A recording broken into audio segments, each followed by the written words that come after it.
I'm just astonished that any producer would make that editing decision and any commissioning editor at the BBC would fail to notice it. I mean, either whoever commissioned the programme at the BBC is extremely ignorant or indolent.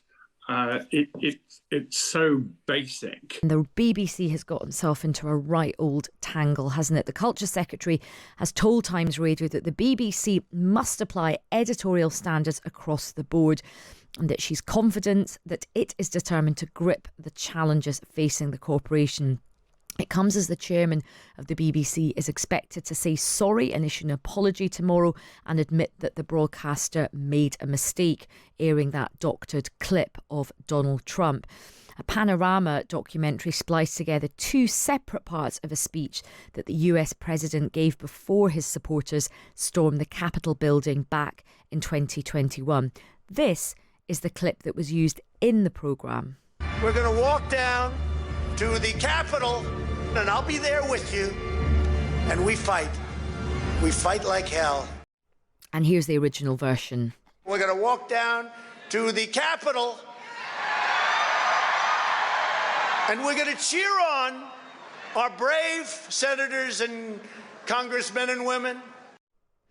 So you can see what they've done there. They've basically truncated the whole thing together without sort of leaving any gap. It does sound to the ear like it is part of one sentence. Now, the BBC chair, who's a chap called Samir Shah, will make his apology in a statement tomorrow to Parliament's DCMS Culture, Media and Sport Committee, which last week said the corporation had serious questions to answer over that edit. Now, this morning, Lisa Nandy, who is the Culture Secretary, spoke to Times Radio.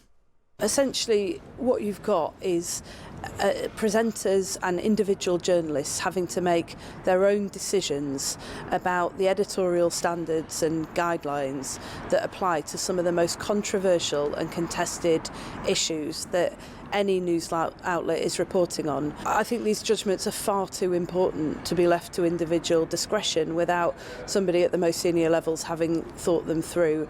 I think the chairman understands that. So that's Lisa Nandy clearly saying that she wants to see more robust editorial standards in place.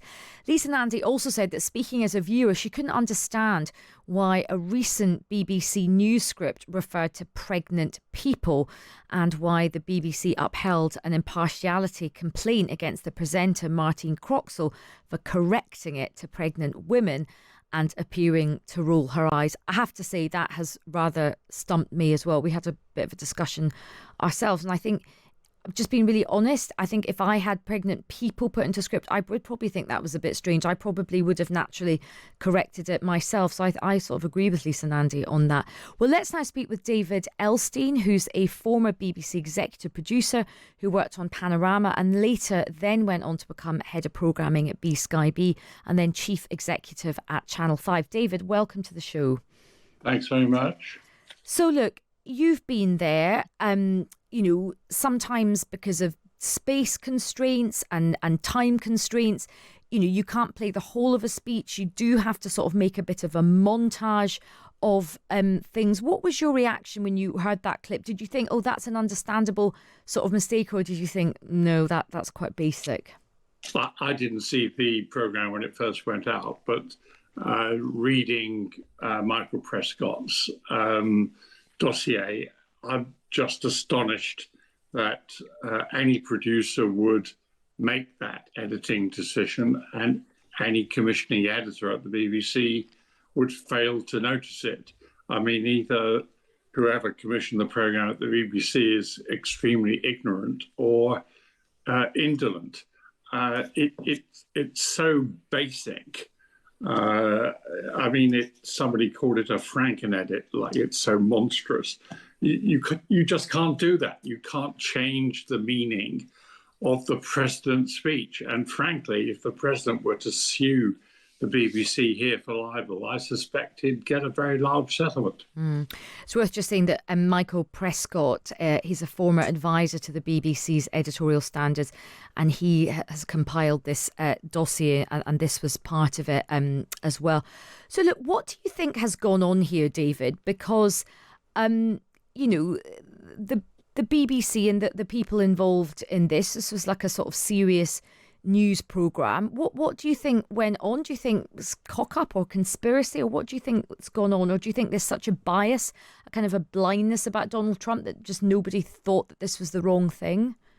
Well, obviously, a senior person at Panorama failed to realise that this was a fake edit, which is astonishing. I mean, I worked on Panorama many decades ago, and nobody would have been as ignorant as that about a key issue. But the worst thing about the Prescott dossier, you know, the Trump edit is just a tiny part of it, tip of the proverbial iceberg.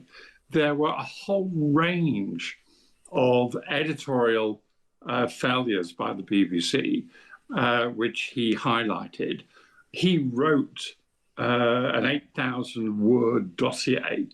As far as I know, he's had no reply. And what he wrote was actually based on analyses by a BBC staffer working in the editorial standards area who had analysed a whole range of outputs. We're not just talking Trump and the election, but Gaza, climate, gender, immigration. I mean, it beggared belief to read it all.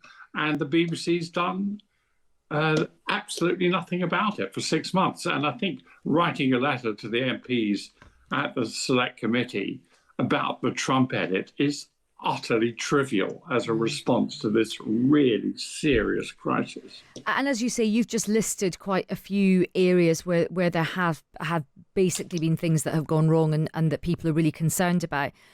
I mean, from what you've just said and from what, you know, I've read about what's happening there, it sounds like there's something systemic in terms of the culture of what's going on at the BBC now. You said just earlier about, you know, a senior person at Panorama, you know, would have looked at the edit. I suppose the difficulty is the senior editor who watched the edit or who listened to that may not have known that these were taken from, you know, two different moments and that they'd been put together, because when you play it to the ear, it just sounds like it is a continuation. And the senior managers can't be expected to be trawling through every single clip and fact-checking every clip. Does this point to maybe a systemic cultural problem further down the food chain, in the sense that maybe some of the more junior producers, you know, who have to go and do the, you know, the sort of worker bees in terms of collecting the clips, that they may have more of a cultural bias on these issues, whether it's been against Trump, whether it's Gaza, whether it's gender ideology questions? Do you think that's what this is maybe highlighting?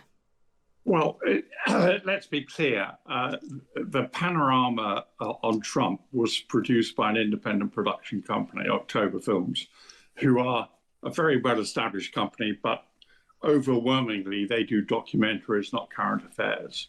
And we should remind ourselves that the Gaza documentary that got the BBC into similar trouble was also produced by an independent company, Hoyo Films. And in both cases, the production company simply failed to notify the broadcaster as to what it had done. In the case of the Gaza documentary, it failed to tell the BBC that the boy narrator was the son of a Hamas official. And in the case of the Trump Panorama, failed to point out that the two bits of the Trump speech that had been selected had actually occurred nearly an hour apart from each other, and that the film of the riot was a riot that had started before he even started speaking. So it's bad enough that the BBC commissioning editor, who I assume is a fairly senior editorial person, didn't have the savvy to work that out for himself or herself. But of course, the failure of the production company to alert the BBC to what it had done points to a process failure.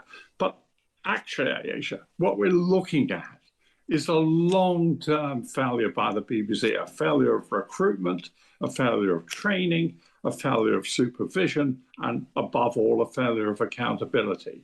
And, this is very serious. It's not a case of writing a letter. It's not even a case of firing a few people pour encourager les autres. It's a root and branch approach that's needed. And fortunately, the government is in a position to really do something about the BBC because we're coming up to charter review.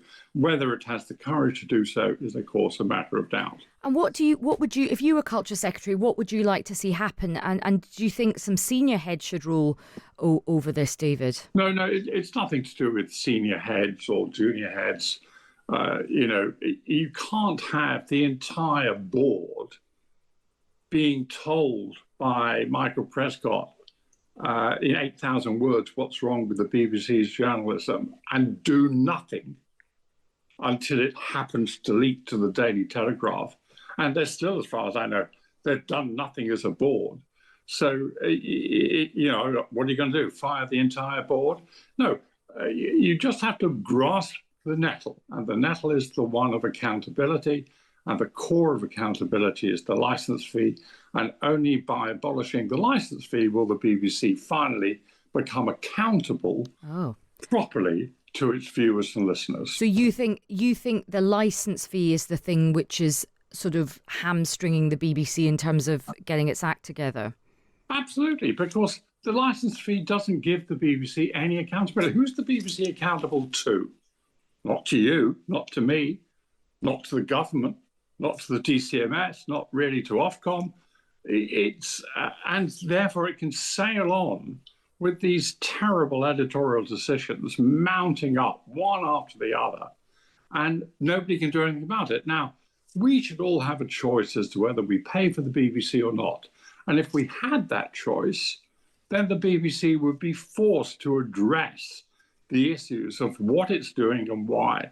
I'm sure the BBC would prosper mightily through a subscription mechanism, but its journalism would come under much tighter scrutiny because they wouldn't be able to take the audience for granted. And look, finally, David, what did you make about this sort of row involving Martine Croxall and this business of her correcting pregnant people to pregnant women? Again, that's the kind of thing I probably would have done if I had had that script, but the BBC's upheld an impartiality complaint. What are your thoughts on that? Yes, but Aisha, you're on the radio. Yes, I am. So if you had rolled your eyes, nobody would have known. We have lots of YouTube listeners, I'm sure.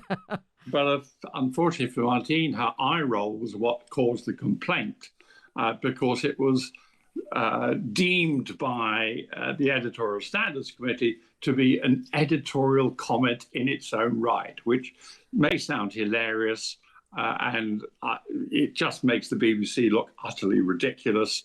But there you go. That's why you've survived and she's had her knuckles wrapped. Oh dear. Well, look, David, really good to catch up with you. Really interesting conversation. Pleasure. Thank you so much for your time. That's David Elstein, the former BBC executive producer. He then went on to become a bigwig at B Sky B and was the chief executive at Channel 5.